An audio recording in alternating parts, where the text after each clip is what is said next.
தமிழ் சமூகத்தில் பெரும் எண்ணிக்கையில் இருக்கிற ஆதி தமிழ் குடிகள் பறையர் சமூக மக்கள். இன்று வரை கல்வி, வேலை வாய்ப்பு, அரசியல் அதிகாரம் எல்லாவற்றிலும் புறந்தள்ளப்பட்டு, புறக்கணிக்கப்பட்டு, நிராகரிக்கப்பட்டு வருகிற தமிழ் சமூகமாக இன்று வரை நின்று கொண்டிருக்கும். இந்த நிலையை மாற்றுவதற்கு இங்கே எங்களுடைய தாத்தா ரெட்டமலை சீனிவாசரார் அவர்களுடைய பிறந்த நாளை இனிவரும் காலங்களில் பறையர் எழுச்சி நாள், பறையர் என்ற சொல்லும் ஆதி தமிழர் என்று சொல்லும் வெவ்வேறு அல்ல. ஆதி திராவிடர் என்று அழைப்பதை நாங்கள் இழிவாக கருதுகிறோம். எங்களுடைய தாத்தாவே இதை தொல் தமிழர், ஆதி தமிழர் என்றுதான் நம்மளை அழைக்க வேண்டும் என்றார். பாவலரேறு பெருஞ்சித்திரனார் அவர்கள் அரிஜன் என்பது காந்தியின் புரட்டு, தாழ்த்தப்பட்டவன் என்பது தலித் என்பதெல்லாம் தன்மான இழப்பு என்கிறார். ஆதி தமிழன், ஆதி தமிழன் என்பதே அதுதான் சரியான அடையாளம், அதுதான் பெருமைக்குரியது என்று எங்களுக்கு பாடி தந்திருக்கிறார். அந்த வழியில் இனிவரும் காலங்களில் எங்களுடைய தாத்தா ரெட்டமலை சீனிவாசனார் அவர்களுடைய பிறந்த நாளை பறையர் ஆதி தமிழ்குடிகளினுடைய எழுச்சி நாளாக அரசு அறிவித்து போற்ற வேண்டும். இல்லை என்றால் தமிழ் பேரினத்தின் பிள்ளைகள் நாங்கள் தொடர்ந்து தமிழர் எழுச்சி நாளாக, பறையர் எழுச்சி நாளாக தொடர்ந்து கொண்டாடி வருவோம். இதிலே முதன்மையான 3 கோரிக்கைகளை முன்வைத்து பெரும் கையெழுத்து இயக்கத்தை இந்த நாளில் தொடங்கி இருக்கிறது. அதில் எங்களுடைய அண்ணன் புரட்சி தமிழகம் பறையர் பேரவையினுடைய தலைவர் என் அன்பிற்குரிய அண்ணன் ஏர்போர்ட் மூர்த்தி அவர்கள் இதை தொடங்குகிறார்கள். இந்த உணர்வோடு ஒத்து நிற்கிற எங்கள் உயிர் அண்ணன் பூவை ஜெகன்மூர்த்தியார் அவர்கள், என்னுடைய அண்ணன் ஆதித்தமிழர் விடுதலை கட்சியினுடைய பொதுச் செயலாளர் வினோத் அவர்கள், அவர்களுக்கு பின்னால் வருகிற அவர்கள் உடன் பிறந்தானாகிய நானும் அவர்கள் உணர்வோடு ஒத்து இந்த களத்திலே நாங்கள் எல்லோரும் இணைந்து நிற்கிறோம். ஆங்கிலேயர் காலனி ஆட்சிக்கும் பிரிட்டிஷ் ஏகாதிபத்தியத்திற்கும் அடிமைத்தனத்திற்கு எதிராக 1785 இருந்து 1895 வரை நடத்தப்பட்ட பூந்தமல்லி பறையர் புரட்சியை இந்திய சுதந்திர போராட்டமாக அறிவித்து போராட்டத்தில் ஈடுபட்டு உயிர் நீத்த தியாகிகளின் குடும்பத்தாரை தேச காப்பாளர்களாக அறிவித்து பெருமைப்படுத்த வேண்டும் என்பது முதன்மையான கோரிக்கை. இரண்டாவது, இந்திய அரசு நடத்தவிருக்கிற சாதிவாரி கணக்கெடுப்பில் தேவேந்திர குல வேளாளர் 7 சாதிகள், அதாவது குடும்பர், வாதிரியார், இதெல்லாம் அதுபோல அருந்ததியர் 7 சாதிகள் நீங்களாக எஸ்சி பட்டியலில் பறையரோடு தொடர்புடைய சாதிகளை தொகுத்து ஆதி திராவிடர் என்கிற பெயரில் அடைபட்டு கிடக்கும் இந்த இன அடையாள சொல்லாடலை அரசாணை மூலம் நீக்கி அனைவரையும் பறையர் என்ற ஒற்றை சொல்லில் அதை கணக்கிட வேண்டும் என்பது இரண்டாவது கோரிக்கை.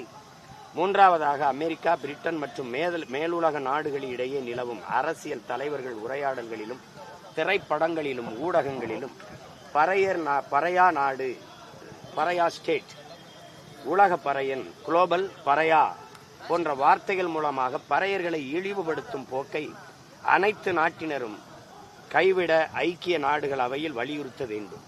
பறையா என்னும் சொல்லாடலை சமூகத்திலிருந்து ஒதுக்கி வைக்கப்பட்டவர் என்ற பொருளில் ஆங்கில சொல்லாத அகராதியில் பயன்படுத்தப்படுவதை நீக்க வேண்டும்.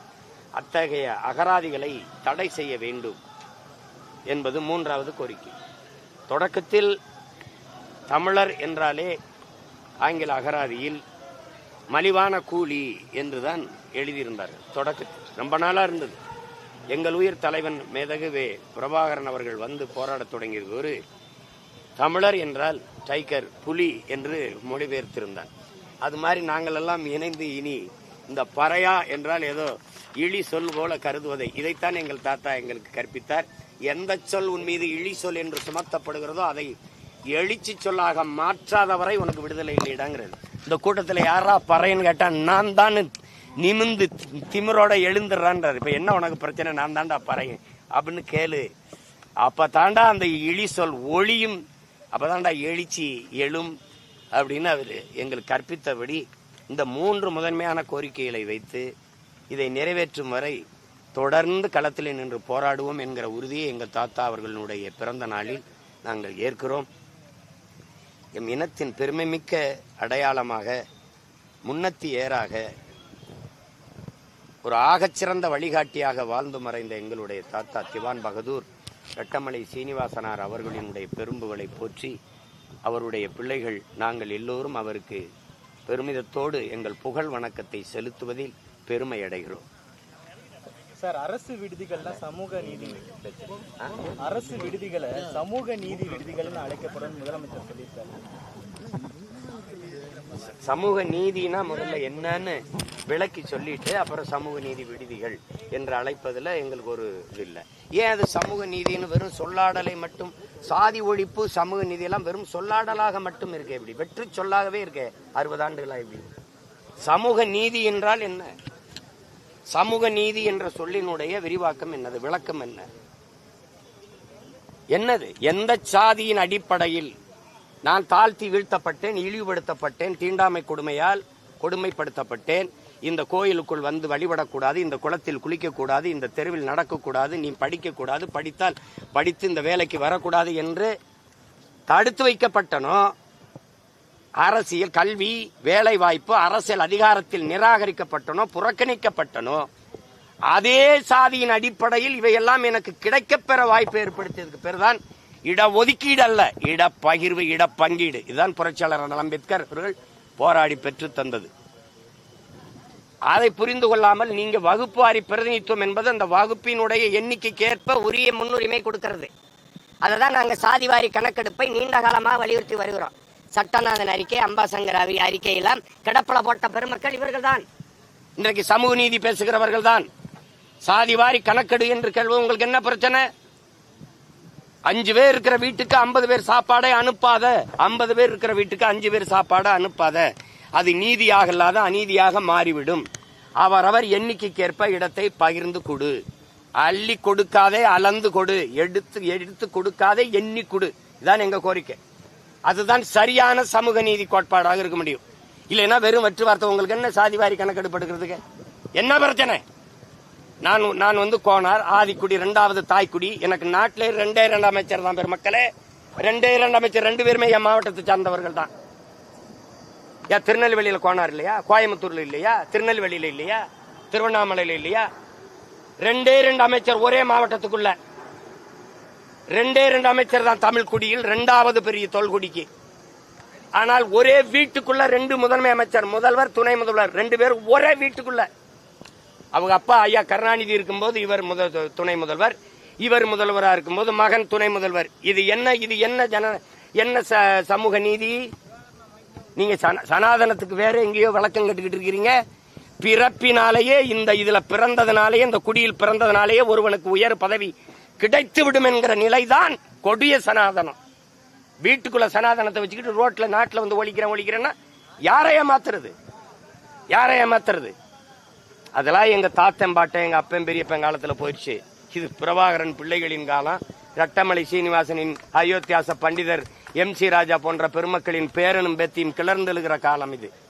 உள்ளங்கையில உலகத்தை வச்சு பார்த்துக்கிட்டு இருக்கேன். எந்தெந்த நாட்டுல என்னென்ன அரசியல், எங்கெங்க எப்படி நிர்வாகம் நடக்குது, எங்க தாழ்த்தப்பட்ட, எங்க வீழ்த்தப்பட்ட, எந்த இடத்துல பிழை நிகழ்ந்திருக்குன்னு வரலாற்று வழியில் நடந்து வந்து நிமிர துடிக்கிறோம். நாங்க இந்த விளையாட்டுலாம் வச்சுக்கூடாது. சும்மா சமூக நீதி. இந்த நாட்டில் எண்ணற்ற பெரியவர்கள், எங்க தாத்தா விட கல்வியாளர் இருக்கானடா இந்த நாட்டில். அவன் பேர் ஏன் ஒரு கல்விக்கூடத்துக்கு ஒரு இதுக்கு இருக்கா, ஒரு கல்லூரிக்கு இருக்கா? எதுக்கு? ஏன் இல்ல? எல்லாத்துக்கும் கருணாநிதி பேரு. செம்மொழி பூங்கா, செம்மொழி ஐயா கருணாநிதி அவர்கள் பூங்கா எடுத்தவன, செம்மொழி பூங்காவுக்கு எடுத்த மாதிரி என்னது? அவர் பேரை விட்டா வேற பேரு நிறுவுகிறீர்கள்.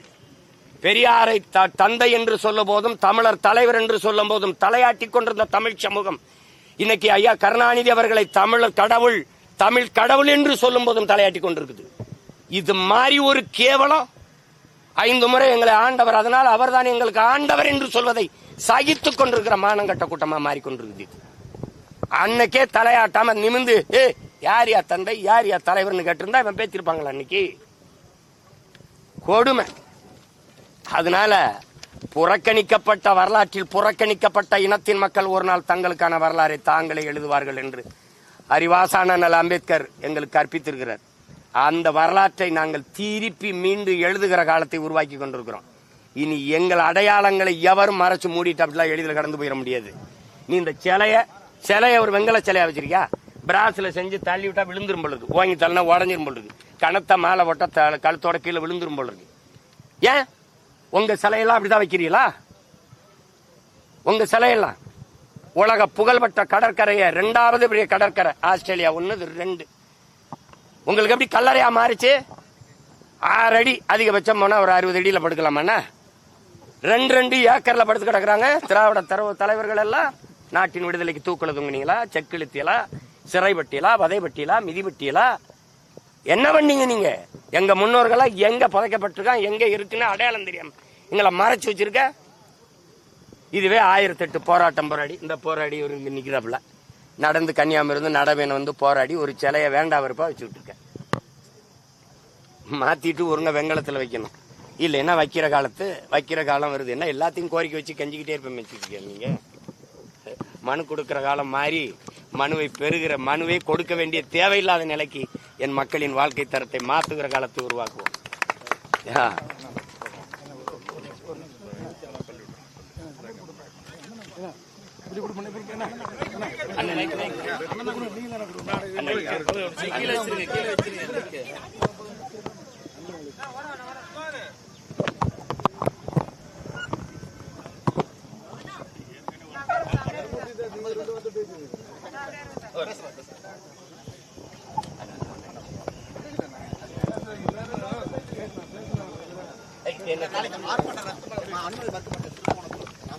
திருப்போணத்துல ஆர்ப்பாட்டத்துக்கு நாங்க அனுமதி கேட்டு முதல்ல அனுமதி கொடுத்துட்டாங்க. நாளைக்கு ஆர்ப்பாட்டம்னு உறுதி செஞ்சிட்ட பிறகு திடீர்னு 1 மணி ரொம்ப மிக அதிகாலையில வந்து அதை மறுத்து கொடுக்குறாங்க. அதுக்கு சொன்ன காரணம் கண்டன்தேவியில தேரோட்டம் இருக்குது, அங்க இருக்கிற காவலர்கள் நாங்க அங்க குவிச்சிருவோம். நாங்க இதுவரைக்கும் எந்த போராட்டத்திற்கோ கூட்டத்திற்கோ அனுமதி தான் கேட்கிறோமே ஒழிய பாதுகாப்பு கேட்கல. என் சொந்த நாட்டுல எங்களுக்கு என்ன பாதுகாப்பு? நாங்க தான் இந்த நாட்டுக்கே பாதுகாப்பு. எங்களுக்கு என்ன பாதுகாப்பு? நாங்கள் காவல்துறையிட்ட அதிகாரிகள்கிட்ட கேட்கறது அனுமதி தான், பாதுகாப்பு அல்ல. பெர்மிஷன் தான் கேட்கிறோம், ப்ரொடெக்ஷன் கேட்கல. அதனால அங்க வந்து நீங்க சந்தை இருக்கு கூடிடுவாங்க, நீங்க வந்தா பெரிய கூட்டம் வரும், உங்களை பாதுகாப்பு கொடுக்க முடியாது. நான் கேட்கல. இப்ப அனுமதி மறுத்தாலும் ஒண்ணும் இல்ல, நீங்க மறுத்துக்கிட்டு இருங்க, நான் தடையை மீறி நடத்துவேன், நீங்க வழக்க போடுங்க, சிறையில வைங்க, அது பத்தி எனக்கு ஒண்ணும் இல்ல. ஆனா இது அது காட்டாற்று வெள்ளத்தை நீங்க என்ன பண்ண முடியும்? சொல்ல கற்களை போட்டு குறிச்சு தடுக்க முடியுமா என்ன? அதுக்கெல்லாம் நான் நாளைக்கு குறிச்ச பெரிய ஆர்ப்பாட்டம் நடக்கும், அது நடக்கும். அது இந்த இவ்வளவு பொறுப்புணர்வோடு அங்க சந்தை நடக்குது, நாங்க கண்டன்தேவிக்கு எல்லாரும் போயிருவோம், அதனால உங்களுக்கு உரிய பாதுகாப்பு கொடுக்க முடியாது, அதனால இந்த போராட்டத்திற்கு அனுமதி மறுக்கிறோம். இவ்வளவு முறையாக அணுகிற காவல்துறை தம்பி அஜித்தை முறையாக கூப்பிட்டு விசாரிச்சிருந்தா அவன் செத்திருக்க மாட்டான், நாங்களும் போராடி வேண்டிய நிலைமை எங்களுக்கு வந்திருக்காது இல்லையா? இப்ப காட்டுற இந்த முறை, உங்க நேர்மை, ஒரு நியாயமான அணுகுமுறை, இதையெல்லாம் அவனுக்கு விசாரிச்சு காட்டிருக்கலாம்ல. 1000 கேள்வி வச்சிருக்கேன், அது நீ தான் அங்க இல்லைனாலும் ஒரு மொட்டை மாடியில் ஏறி நின்னாலும் பேசிடுவேன், நீ ஒன்றும் பண்ண முடியாது.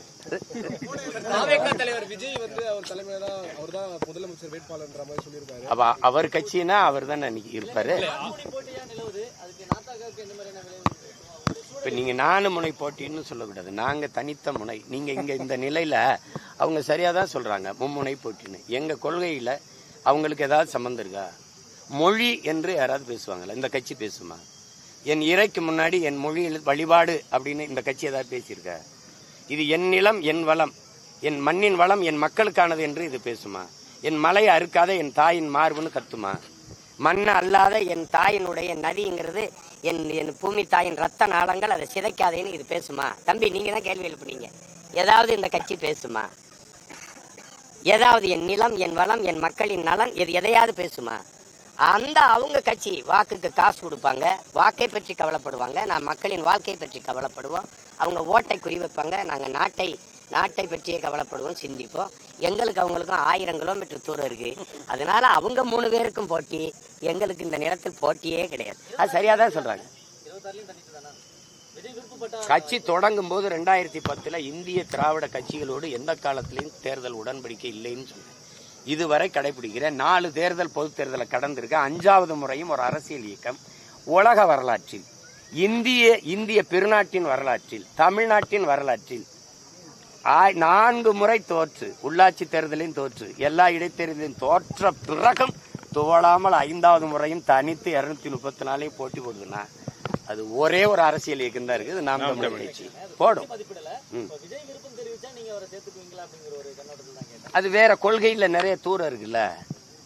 நீங்க பெரியார் கொள்கை வழிகாட்டிங்கிறீங்க, நாங்க பிரபாகரன் கொள்கை வழிகாட்டிங்கிறோம், அயோத்திதாசன், ரெட்டமலை சீனிவாசன், MC ராஜாலாம் கொள்கை வழிகாட்டிங்கிறோம். நீங்க எங்க கொள்கைக்கும் உங்களுக்கும் 1000 கிலோமீட்டர் தூரம் இருக்கு. பெரியார் எந்த கொள்கையில் பெரியாரை ஏற்கிறீங்கன்னு கேட்டா நீங்க விலக்கி சொல்லணும். தமிழை சனியன் என்று சொன்னதை இவர்கள் ஏற்கிறார்களா? தமிழை காட்டுமிராண்டி மொழி என்று சொன்னதை ஏற்கிறார்களா? தமிழ் படித்தால் ஒன்னத்துக்கு உதவாது, பிச்சையீடு கூட லாய்க்கப்படாதுன்னு சொன்னதை ஏற்கிறார்களா? தமிழ் சனியனை விட்டு ஒழியுங்கள் என்று சொன்னதை, விட்டு ஒழியுங்கள் என்று சொன்னதை இவர்கள் ஏற்கிறார்களா? தமிழில் என்ன இருக்குது என்று கேட்டதை ஏற்கிறார்களா? சிலப்பதிகாரத்தை விபச்சாரி கதை என்று சொன்னதை இவர்கள் ஏற்கிறார்களா? தொல்காப்பியன் ஆரிய அடிமை, வள்ளுவன் பார்ப்பன அடிமை, இந்த வார்த்தைகளை எல்லாம் ஏற்கிறார்களா? பதில் இருக்கா? இது நல்ல கொள்கையா இருக்கு. அது நல்ல கொள்கையா இருக்கு. கொள்கை வேற, கூட்டணி வேற. எந்த கொள்கையை காப்பாற்ற நீங்கள் கூட்டணி வைக்கிறீர்கள் பெருமக்களை? எந்த கொள்கையை காப்பாற்ற கூட்டணி வைக்கிறீர்கள்? எந்த கொள்கையை காப்பாற்ற கட்சி தொடங்கினீர்கள்? கூட்டணி என்றால் அதே கொள்கை தேவையில்லை என்றால் திமுகவோட கூட்டணி திமுக இணைந்து விடலாமே. கிளைக்கழகங்களா இருந்து ஏன் செய்றீங்க? அதிமுக பிஜேபியோட கூட்டணினா அதிலே இணைந்து விடலாமே. தனித்த கட்சி எதுக்கு? அவன் ஹோல்சேல் டீலர், நீங்க சப் டீலரா? எப்படி? அவன் மொத்த வியாபாரி, நான் வாங்கி கூறு கட்டி விற்பேன். இதான் இங்க அரசியல் விடுதலைக்கு நிக்கிற பிள்ளைகள். நாங்கள் அரசியல் வியாபாரம் செய்ய வரல. 2க்கு ரொம்ப தூரம் இருக்கு, புரியுதுன்னு நினைக்கிறேன். இது வியாபாரம், அரசியல் வியாபாரம். தேர்தல் நேரத்தில் கொள்கையாது கேள்வியாது. அப்படின்னா இந்த நாட்டில் இருக்கிற எல்லா பிரச்சனைக்கும் காரணம் இந்த 4 கட்சிகள், காங்கிரஸ், பிஜேபி, திமுக, அதிமுக. தமிழ்நாட்டில் என் மாநிலத்தின் உரிமை எல்லாம் எடுத்துக்கொண்டு போனது காங்கிரஸ், கூட இருந்து துணை நின்றது திமுக, அதிமுக. இந்த கட்சி இப்ப இந்த கட்சிகளோட திருப்பி போய் எந்த உரிமையை பெறுவ? எந்த உரிமையை கேட்ப? இப்ப உதாரணமா ஒண்ணு சொல்றேன். உள்ஒதுக்கீடு, அருந்ததிய மக்களுக்கு உள்ஒதுக்கீடு கொடுத்தீங்க. சரி, இந்த மண்ணில் இருக்கிற எல்லாருக்கும் இடஒதுக்கீடு அவசியம் கொடுங்க. ஆனா நீங்க எடுத்துத்தானே கொடுத்திருக்கணும். பொது பட்டியல் இருந்தானே எடுத்து கொடுத்திருக்கணும். பொருளாதார அடிப்படையில் பின்தங்கியவங்களுக்கு 10 விழுக்காடு எங்க இருந்து வந்தது? அந்த மாதிரி வாங்கித்தானே கொடுத்திருக்கணும். நானே தாழ்த்தி வீழ்த்தப்பட்டு கிடக்கிற எனக்கே மொத்தம் 18 தான் இருக்கு. 10ல அதுல எஸ்டின்னு ஒரு சமூகம் இருக்கு, அவனுக்கு சாதி சான்றிதழே இருக்கு. இந்த கடையில, ரேஷன் கடையில 10 கிலோ அரிசி இருக்குது, ஆனா குடும்ப அட்டை இருந்தா தான் அரிசி வாங்க முடியும்.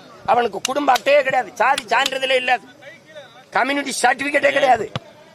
அந்த நிலையில நீங்க என்கிட்ட இருந்ததுல 3 எடுத்து கொடுத்துட்டீங்க. சரி, கொடுத்துட்டீங்க. அவனும் என்னைய மாதிரி விழுந்து கிடக்குறான், அவனுக்கு கொடுக்கறது சரி.